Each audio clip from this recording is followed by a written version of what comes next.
So good morning and welcome to the Universal Worship, which today is being live streamed.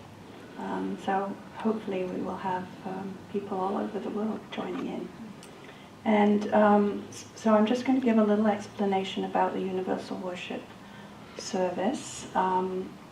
We have here the candle, the eternal flame, always lit, that symbolizes the light of the One, the light of God, the light of Allah. Whatever faith, tradition you belong to, there's usually a different name for God, but God is one. And so we symbolize that oneness with this flame. And we will be lighting these candles which represent different faith traditions throughout the world. They're not in chronological order. We have on this side what represents the religions of the East, and on that side the religions of the West. So we could say it's like the head and the heart, East and West.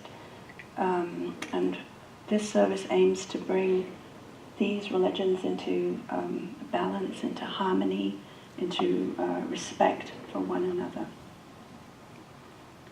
And then in the middle we have a candle which represents those that we haven't mentioned, that we don't necessarily know about, those known and unknown to the world. And so if you feel that there is some tradition or being that you would like to have on this altar, please feel free to think of that being or that tradition when we light that candle. And my topic today is healing. I feel like we all need individual healing. The world needs healing. There's, so many aspects. And one of the things that we do when we do the universal worship is often look to the prophet of that religion. And so I've chosen to do that with this and see what do we find in each religion that perhaps the prophet or prophets of that religion, stories, sayings, events around healing. So I think we'll begin.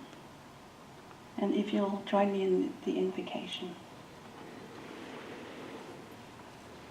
Toward the One, the perfection of love, harmony, and beauty, the only being, united with all the illuminated souls, who form the embodiment of the Master, the Spirit of guidance. To the glory of the omnipresent God, we kindle the light, symbolically representing the Hindu religion.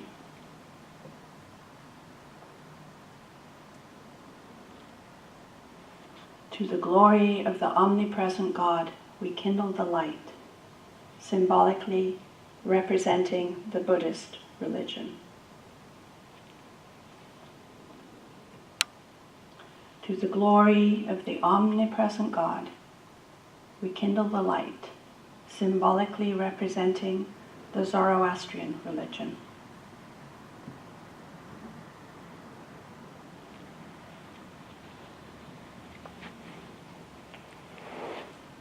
To the glory of the omnipresent God, we kindle the light, symbolically representing the religion of Judaism.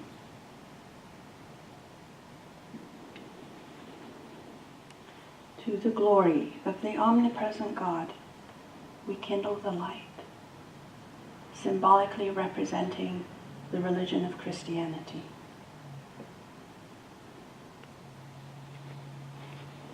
To the glory of the omnipresent God, we kindle the light, symbolically representing the religion of Islam.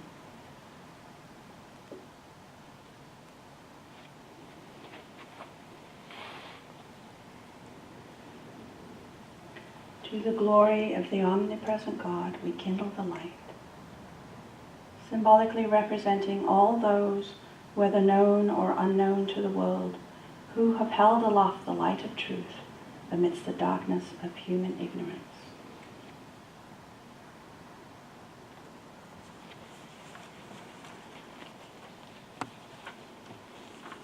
So please stand and join me in the first prayer.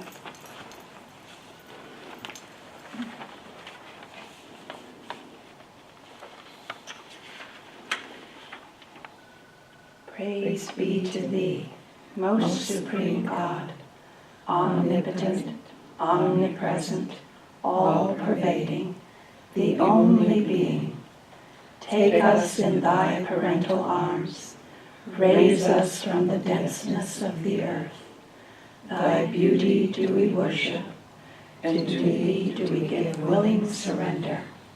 Most merciful and compassionate God, the idealized Lord of the whole humanity, Thee only do we worship, and towards Thee alone do we aspire. Open our hearts towards Thy beauty, illuminate our souls with divine light. O Thou, the perfection of love, harmony, and beauty, all-powerful Creator, Sustainer, Judge and Forgiver of our shortcomings, Lord God of the East and of the West, of the worlds above and below, and of the seen and unseen beings, pour upon us Thy love and Thy light. Give sustenance to our bodies, hearts, and souls. Use us for the purpose that Thy wisdom chooses, and guide us on the path of Thine own goodness. Draw us closer to Thee every moment of our life, until in us be reflected Thy grace, Thy glory, Thy wisdom, Thy joy, and Thy peace. Amen. So please be seated.